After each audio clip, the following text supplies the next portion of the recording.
Phone की screen अचानक से लाइट अप हुई। एक छोटा सा नोटिफिकेशन पॉपअप आया जिस पर लिखा था your salary has been credited. Rohit की पहली सैलरी, वो पहली कमाई।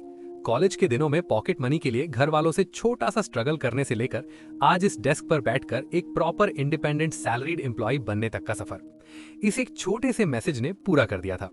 चेहरे पर एक बहुत बड़ी और बिल्कुल सच्ची स्माइल थी। अगले 2 दिन बहुत खुशी और धूमधाम में बीते।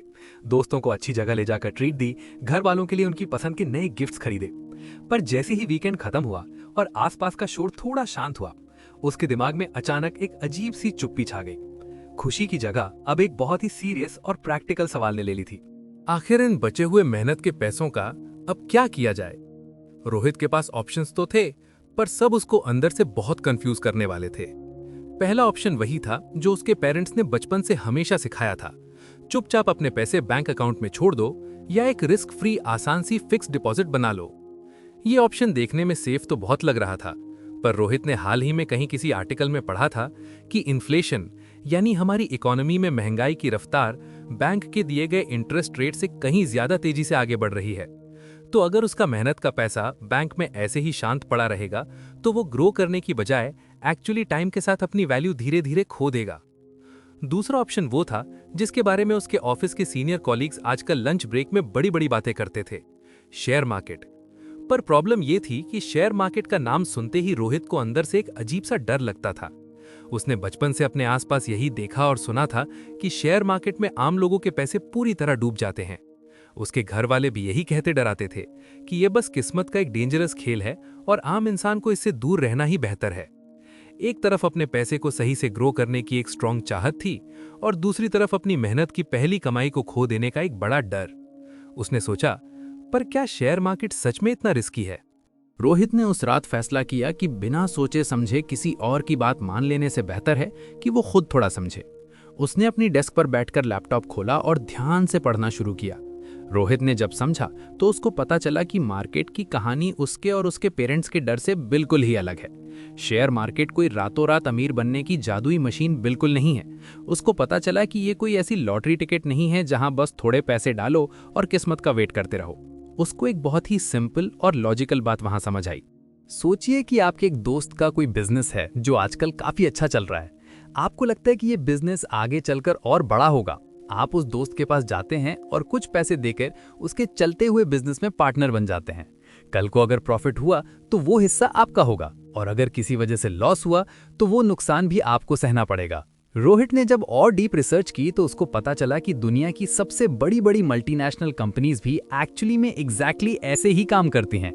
रोहित को समझ आया कि जब एक बहुत बड़ी कंपनी को आगे चलकर और भी बड़ा होना होता है, नई फैक्ट्री लगानी होती है या नए state of the art products बनाने होते हैं, तो उन्हें हजारों करोड़ रुपयों की बड़ी जरूरत पड़ती है। अब इतना बड़ा अमाउंट आसानी से कोई एक बैंक उन्हें अकेले नहीं दे पाता। तो ऐसी सिचुएशन में वो कंपनी देश की आम पब्लिक के पास आती है। कंपनी आम पब्लिक से कहती है कि आप लोग हमारे इस नए विजन में थोड़ा पैसा लगाइए, बदले में हम आपको अपनी इस बड़ी कंपनी की थोड़ी सी ओनरशिप यानी हिस्सेदारी देंगे। कंपनी की इसी हिस्सेदारी को मार्केट की लैंग्वेज में शेयर कहा जाता है। जब आप किसी कंपनी का शेयर खरीदते हैं तो आप एक्चुअली उस बड़ी सी कंपनी के एक छोटे से ओनर बन जाते हैं और ये ओनरशिप की प्रोपोर्शन कितनी होगी ये स्ट्रिक्टली इस बात पर डिपेंड करता है कि उस कंपनी ने पब्लिक के लिए टोटल कितने शेयर्स इशू किए हैं। किसी गलत मिथ की तरह एक शेयर का मतलब 1% हिस्सेदारी नहीं होता। रोहित को रियलाइज हुआ कि वो स्क्रीन पर चलने वाला कोई रैंडम नंबर नहीं खरीद रहा है, वो एक रियल चलते हुए बिजनेस का एक छोटा सा मालिक बन रहा है। और क्योंकि ऐसे लाखों लोग हर दिन हैं जो इन हिस्सेदारियों को आपस में खरीदना और बेचना चाहते हैं, इसलिए एक ट्रांसपेरेंट और सेफ प्लेटफॉर्म बनाया गया। उसको हम स्टॉक मार्केट कहते हैं। पर रोहित का एक और डाउट अभी बाकी था। अगर शेयर का मतलब सिर्फ एक रियल बिजनेस में हिस्सेदारी लेना है, तो उसने टीवी चैनल्स पर आखिर क्यों देखा है कि इनके प्राइसेस हर मिनट हर सेकंड अचानक से ऊपर और नीचे क्यों होते रहते हैं? ये चीज उसको थोड़ी अजीब लग रही थी। उसने स्क्रीन को थोड़ा और स्क्रॉल किया और आगे बढ़ा। उसको पता चला कि मार्केट में किसी भी शेयर का प्राइस किसी जादू से नहीं, बल्कि पूरी तरह से डिमांड और सप्लाई के बेसिक रूल पर चलता है। रोहित ने इसे अपने आसपास की एक आम सब्जी मंडी के एग्जाम्पल से रिलेट करके समझा। जैसे कभी कभी वेदर खराब होने से मार्केट में अचानक से टमाटर आने कम हो जाते हैं यानी सप्लाई बहुत कम हो जाती है, पर टमाटर खरीदने वाले आम लोग तो उतने ही होते हैं। तो जब लेने वाले ज़्यादा होंगे और चीज़ कम होगी तो उसका दाम अचानक से आसमान छूने लगता है। शेयर मार्केट में भी एग्जैक्टली यही सिंपल साइन अप्लाई होती है। जब कोई कंपनी मार्केट में बहुत अच्छा परफॉर्म कर रही होती है, उनके प्रोडक्ट्स हिट हो जाते हैं और उन्हें लगातार बड़ा प्रॉफिट हो रहा होता है, तो हर कोई उस सक्सेसफुल कंपनी के शेयर्स को खरीदना चाहता है। खरीदने वाले लोग अचानक बढ़ जाते हैं और जो पहले से खरीद कर बैठे हैं वो अपने शेयर्स बेचना नहीं चाहते। इस स्ट्रॉन्ग डिमांड की वजह से उस कंपनी के शेयर का प्राइस अचानक ऊपर भागने लगता है। वहीं दूसरी तरफ अगर कंपनी का कोई बड़ा नुकसान हो जाए तो लोगों में एक अजीब सा डर फैल जाता है और सब पैनिक करके जल्दी जल्दी अपने शेयर्स बेचने लगते हैं, जिससे प्राइस तेजी से नीचे गिर जाता है। रोहित को यहाँ पढ़ते पढ़ते एक बहुत गहरी बात समझ आई। मार्केट में नंबर्स और चार्ट्स से ज़्यादा असल में इंसान के इमोशंस काम करते हैं। उसने पढ़ा कि कुछ लोग होते हैं जो लालच और जल्दबाजी में आकर हर दिन बिना सोचे समझे शेयर खरीदते और बेचते हैं। ये शॉर्ट टर्म सोच वाले लोग हमेशा एक अजीब सी टेंशन में घिरे रहते हैं। पर दूसरी तरफ जो लोग एक्चुअली में अच्छे बिजनेस को डीपली समझकर इन्वेस्ट करते हैं, वो इसको किसी भी तरह से शॉर्ट टर्म गेम नहीं देखते। वो एक स्ट्रॉन्ग बिजनेस में मेहनत का पैसा लगाते हैं और उसको दुनिया में रियल ग्रोथ दिखाने का पूरा वक्त देते हैं। उन्हें डेली के इस ऊपर नीचे होने वाले ड्रामे से उतना डर नहीं लगता। रात के लगभग 2 बज चुके थे। उसके कमरे में पूरी शांति थी, पर उसके अंदर मचा हुआ सारा शोर और पहली सैलरी का वो कंफ्यूजन अब पूरी तरह क्लियर हो रहा था। उसने दिमाग में बिखरी सारी कड़ियां आपस में जोड़ ली थीं।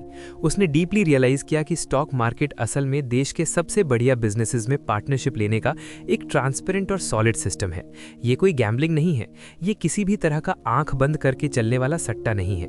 उसको एक बात पूरी तरह समझ आ चुकी थी कि बिना किसी अंडरस्टैंडिंग के बस दूसरों की बातें सुनकर अपना मेहनत का पैसा कहीं भी डाल देना ही असल रिस्क है। असली खतरा मार्केट में नहीं है, बल्कि मार्केट को न समझने वाली इस इग्नोरेंस में है। रोहित को फील हुआ कि अगर वो थोड़ा और पढ़ेगा, इन चीज़ों को पेशेंटली समझेगा, तो अपनी इस पहली सैलरी से शुरू की हुई उसकी ये नई आदत आगे चलकर उसकी लाइफ का सबसे बड़ा और अच्छा फाइनेंशियल डिसीजन बन सकती है। उसका डर अब पूरी तरह से खत्म होकर कॉन्फिडेंस में बदल चुका था। रोहित ने एक गहरी सांस ली और अपना लैपटॉप धीरे से बंद किया। कमरे में शांति थी, पर उसके अंदर क्लैरिटी का एक नया कॉन्फिडेंस जग चुका था। अब उसे मार्केट से डर नहीं लग रहा था, अब उसे क्यूरियोसिटी हो रही थी। उसने समझ लिया था कि स्टॉक मार्केट कोई जादू नहीं, कोई लॉटरी नहीं, बल्कि एक ओनरशिप सिस्टम है। पर एक सवाल अभी भी उसके दिमाग में हल्की सी घूम रहा था। ये सब थ्योरी तो समझ आ गया, पर ग्राउंड रियलिटी में ये काम कैसे करता है? अगर मैं कल डिसाइड करूं कि मुझे किसी कंपनी का शेयर खरीदना है, तो मैं एग्जैक्टली क्या करूंगा? ऐप पर बाय दबाने के बाद होता क्या है? ये BSE और NSE जो न्यूज में सुनता हूं, ये असल में होते क्या हैं? बायर और सेलर का डील मैच कैसे होता है? और मेरा पैसा और शेयर सेफ कैसे रहता है? रोहित को महसूस हुआ नॉलेज का पहला दरवाजा तो खुल गया है, पर अब असली सिस्टम समझना बाकी है। इंडिया में स्टॉक मार्केट एक्चुअली ऑपरेट कैसे करता है, पीछे का पूरा मैकेनिज्म क्या है, और एक आम इंसान का रोल क्या होता है, यही होगा उसकी लर्निंग जर्नी का अगला स्टेप। अगले एपिसोड में हम रोहित के साथ डिटेल में देखेंगे इंडिया में स्टॉक मार्केट कैसे काम करता है, क्योंकि समझ के बिना एंट्री लेना रिस्क है, पर सिस्टम समझकर आगे बढ़ना वही स्मार्ट बिगिनिंग है। ये सीरीज सिर्फ एजुकेशनल अंडरस्टैंडिंग के लिए है। रोहित की जर्नी अभी बस शुरू हुई है।